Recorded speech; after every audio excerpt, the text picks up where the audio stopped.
This guy said this is one of the biggest gaps between the best and second best player we've ever seen, talking about Asia Wilson in the WNBA. And I'm confused because I'm seeing fans bring up Caitlin Clark. Like, don't get me wrong, she's really good, but she's barely the best guard in the league, let alone the best player. MVP candidates on points generated per game, points scored, points generated, and by assists.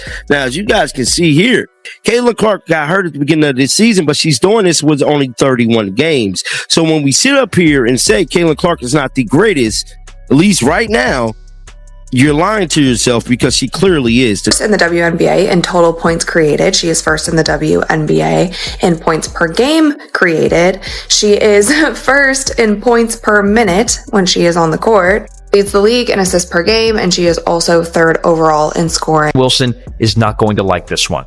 For most of this season, the MVP conversation has had her name written at the top in permanent marker, 4 trophies deep, acting like the throne was hers for life.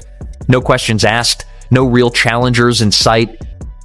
But something just shifted, and it did not. And Olivia Miles. Kelsey Mitchell. Can I get there? Oh, my bad. Kelsey Mitchell, Paige Beckers. You hear in that clip, Aaliyah Boston jumps in as Candace is speaking and says, make sure that you say Kelsey Mitchell. Now, who Aaliyah Boston didn't mention, who Candace didn't mention, was Caitlin Clark. And Caitlin Clark went from barely cracking a top 5 mention to sitting in the number 1 conversation. And she did it without asking anyone for permission, without a press tour, without a single soundbite begging for respect. She just played basketball, and the numbers did the talking for her. Just made WNBA history. 45 points, 10 assists, and the Indiana Fever beat the Seattle Storm. And this wasn't just a career night, it was record-breaking night. First player in WNBA history to record 40-plus points and 10-plus assists in the same game. Set a new Indiana Fever franchise record with 45 points. Added another historic milestone to a career that's already rewriting the record books. And she did it all while still on a minute restriction. When Caitlin Clark is healthy, she changes everything. The pace, the spacing, the energy, and nights like this remind everyone why she is one of the biggest stars the game is. In July, WNBA players themselves voted on the league's best guards. And Caitlin Clark landed at number 11. 11th, behind names she was outscoring and outplaying on a weekly basis. 4th in scoring, 2nd in assists in the entire league, and somehow 11th among guards, according to her peers. Clark, on a vote by WNBA players, was voted the 11th best guard in the sport. At this point, I think it's funny. Fans ranked her 2nd, media ranked her 3rd, WNBA players voted her as the 11th best guard. Indiana's scoring 94 a game. It's the highest in 16 years. She's the number 1 shooter, distributor, play initiator, playmaker. She's 11th. She's 4th in the league in scoring, 2nd in assists, and she's the 11th best guard. I mean, the animosity toward Kate. That is not a stat. That is an opinion. And it was wrong the moment it was published. Players like Kelsey Plum and Jackie Young landed right behind her in that same vote, and even they would probably admit, if you caught them off guard, that the gap between 11th and where Clark actually belonged was never close to accurate. Clark voted 11th best guard by WNBA players. That's crazy. I think people need to look at themselves in the mirror and realize, like, man, you got some insecurities if you sitting down and putting Caitlin Clark as the 11th best guard. Like, y'all need to go to a therapist and figure out what childhood issues you have. Because if you're sitting there and looking at yourself in the mirror and putting her as 11th best guard, and you're putting you as 8th best, like, come on. Here is the thing about disrespect like that. It does not stay buried forever.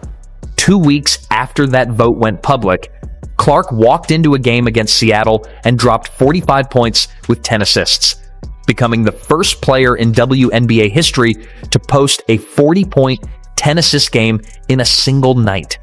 Not a good stat line. A historic one, a first ever, never been done before line that the entire league had to sit with. So while 11 players were being ranked ahead of her at her own position, Clark was quietly setting records that none of those 11 players have ever come close to touching. It is almost poetic timing, honestly. Voters cast their ballots, and within days, Clark answered with the loudest response available to her. A historic box score that nobody could spin, nobody could explain away, and nobody could argue. 5 and 10. Can I interest you in that? From now on, Caitlin Clark, that's how you shoot. That's how you motherfucking shoot. 11 for 18, 6 of 10 for 3, clutch 3 after clutch 3. After everybody been on her fucking back, she came back and showed y'all she's the motherfucking one. Excuse my language, but I gotta say it because she ain't gonna say it, so I'll say it for her. Balled out tonight. Even when people are out there shooting shots when they should have been shooting the ball in the fourth quarter, she had 16 points and she was hot. Led the comeback, down 6 in the fourth. Play after play, 16 points, 3 assists.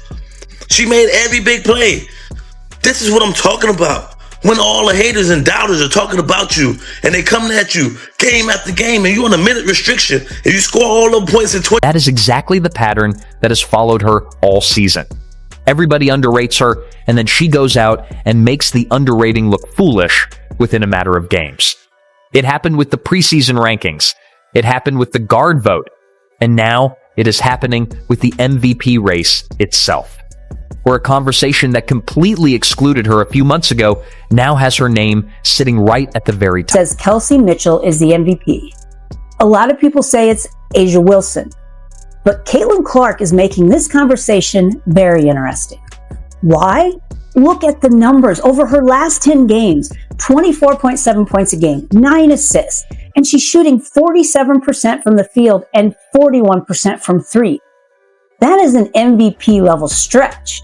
A'ja Wilson still has an incredible case. I mean, she's A'ja. And Kelsey Mitchell absolutely belongs in the conversation, but Caitlin Clark is making a late push that is getting pretty hard. Here's where it gets uncomfortable for A'ja Wilson. Clark is not just showing up in the MVP conversation anymore, she is leading it.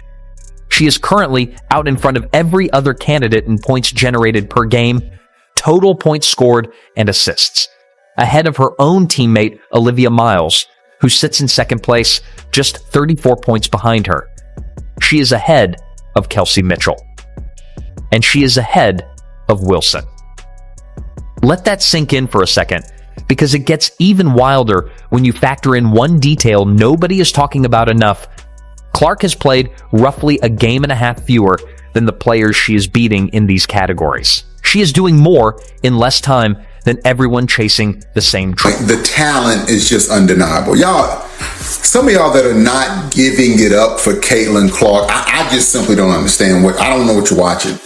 I heard Candace Parker and Aaliyah Boston giving their list for MVP candidates, and I did not hear Caitlin Clark's name.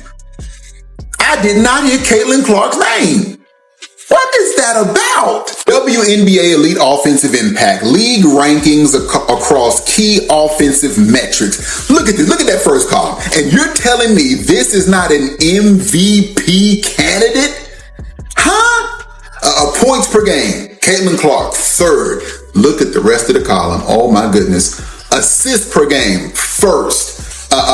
Points created, first. Points per game created. How? If you want to say A'ja Wilson is the MVP, I know A'ja Wilson's very dominant. Olivia Miles having an outstanding. Wow. I mean, Kelsey Mitchell is a hooper. But for you not to even put Caitlin Clark on the list of MVP candidates, come on now. Think about what that actually means. It is one thing to lead a stat category when you have played every single game and logged every single minute available to you. It is a completely different thing to lead it while missing time, while other players are getting extra games to pad their totals, and still coming out ahead anyway. That is not luck. That is not a hot stretch. That is a player operating on a different level than everyone else circled around her, doing more damage in fewer minutes than her closest competitors can manage with a full workload. And it does not stop at the box score. Clark now ranks 4th all-time among more than 850 guards in career points with 690 total.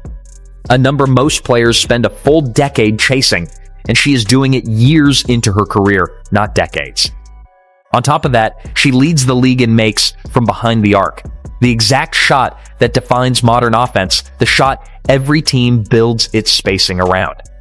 And this season alone, she hit a career-high 32 mid-range shots, more than her first 2 seasons combined. That is not a small jump. That is a player expanding her entire game in real time, adding a shot that was not even part of her arsenal before, and mastering it well enough to blow past her previous 2 years put together in a matter of months. Think about what it actually takes to add a shot like that mid-career. Most players spend an entire offseason retooling their footwork, drilling the same pull-up jumper thousands of times in an empty gym, hoping it translates once the lights come on and a defender is closing out at full speed.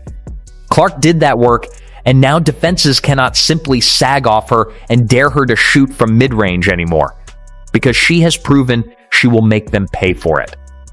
ESPN has also flagged something that deserves its own spotlight.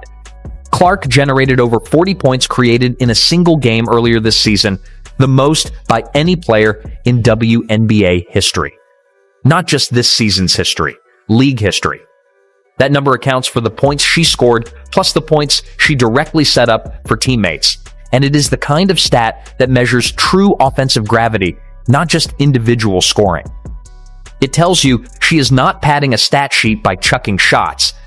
She is running an entire offense through her hands and making every single possession more dangerous because she touched them. Her own records now. Caitlin Clark is without a doubt having her best season as a pro, and she's on pace to make even more history. But you just got to hear some of these crazy numbers. Let's start with the one that just makes no sense. There have been 120 20-point 10-assist games in WNBA history, right? CC has 19 of them in less than 3 seasons. She even has more than every other franchise except her own, of course. She has 9 20-point 10-assist games this season alone, the most by any player. Whose record did she beat? Her own from 2024. She became the fastest player in history to reach a combined 1,500 total career points and 500 assists. Caitlin's the only player in history to average at least 20 and 8 in a single month, and she's done it 5 times already. And she's on track to be the first to average 20 and 8 in a single season. Oh, and the Fever have been winning. They're now first in the East and 4th overall. They've won 7 of their last 9 games, winning by an average of 14 points per game. In the first game of that streak, CC had the game of her life. 45 points, 10 dimes, 4 steals, and 2 blocks. First in W history with 40 and 10 in a game. Put it this way, only 4 NBA players have notched a stat line like that in a single game. She's 3rd in scoring. She's tied for 1st in assists. So will CC catch A'ja Wilson for MVP frontrunner? And that kind of number does not happen by accident.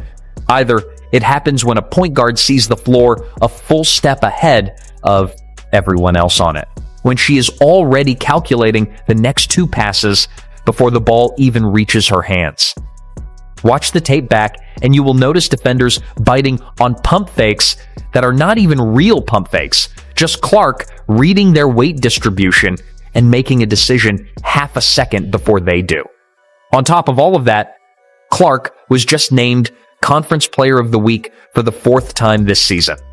4th, that is not a 1-week hot streak that media outlets are overreacting to.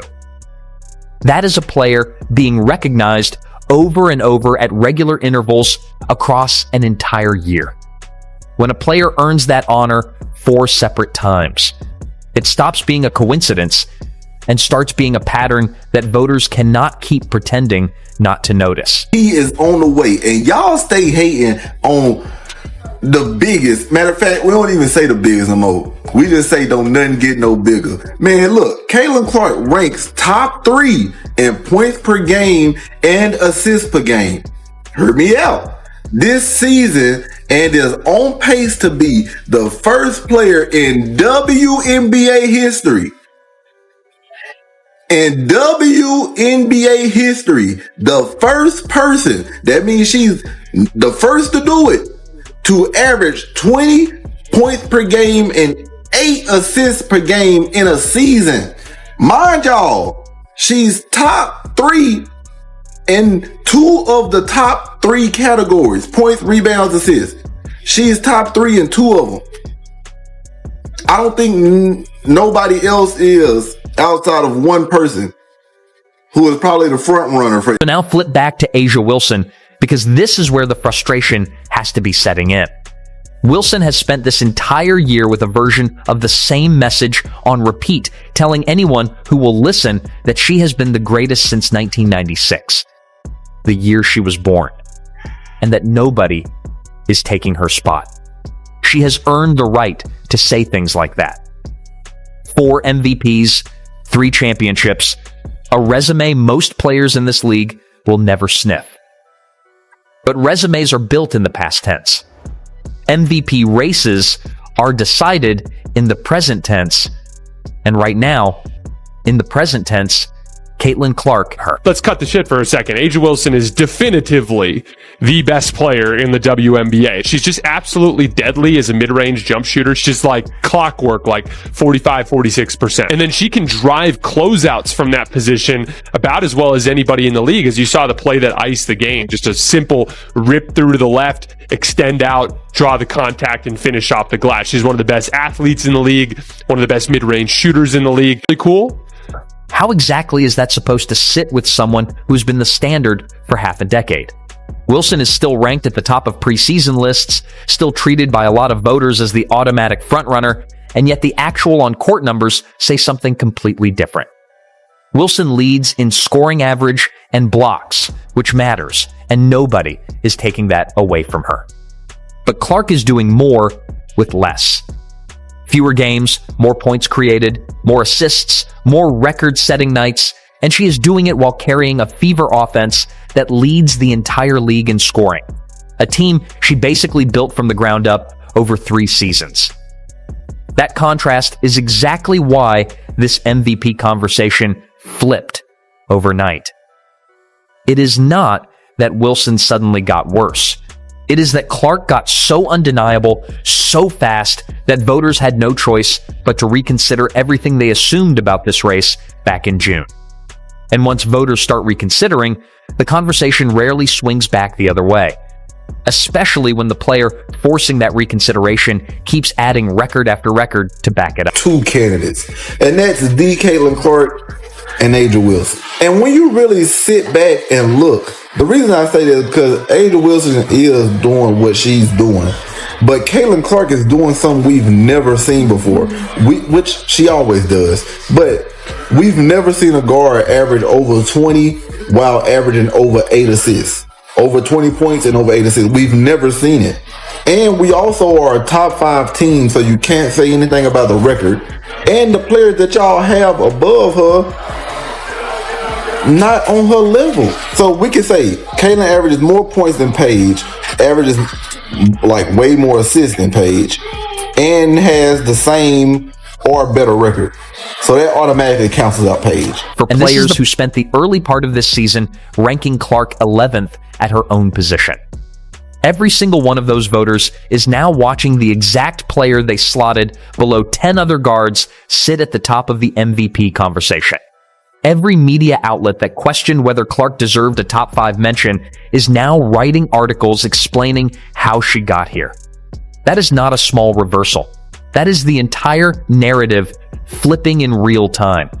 And the players who doubted her are the ones who now have to answer for it in post-game interviews, on podcasts, in locker rooms where her name keeps coming up whether they want it to or not. Because here's the truth nobody wants to say directly.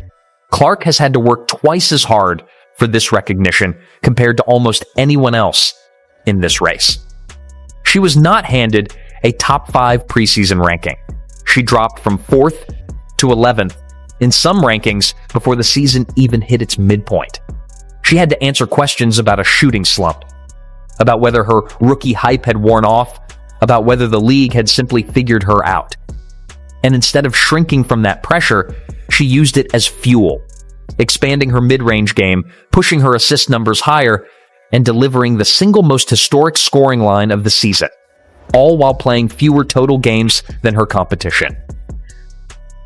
Great for so long that what she doing has just been casually overlooked. But A'ja Wilson is literally in her LeBron era. And what do I mean by she in her LeBron era? Like, A'ja Wilson is at the point to where she damn near could win MVP every single year for the next 4 to 5 years if she wanted to, or if they gonna give it to her at this point. Now, the only difference between her and LeBron is not only is she winning MVP, but she also good enough to actually win the defensive MVP. Like, think about how dominant she actually is on both sides of the court. Like, the fact that they rely on her to be the number one option on offense, and then at the same time, she's the main force and the anchor of the defense as well, too. She damn near the GOAT, because not only did she just pass 600 blocks in her career, and she's the 6th player in WNBA history to reach that milestone, at the same time, compare that this year. Nobody questioned Wilson's spot at the top in June. Nobody made her prove anything before handing her the front-runner label. She started the season with the benefit of the doubt already built in, 4 MVPs deep, and every voter simply assumed she would be back in that same spot by October. Clark had to climb from being ranked below 10 other guards at her own position just to get a seat at the same table.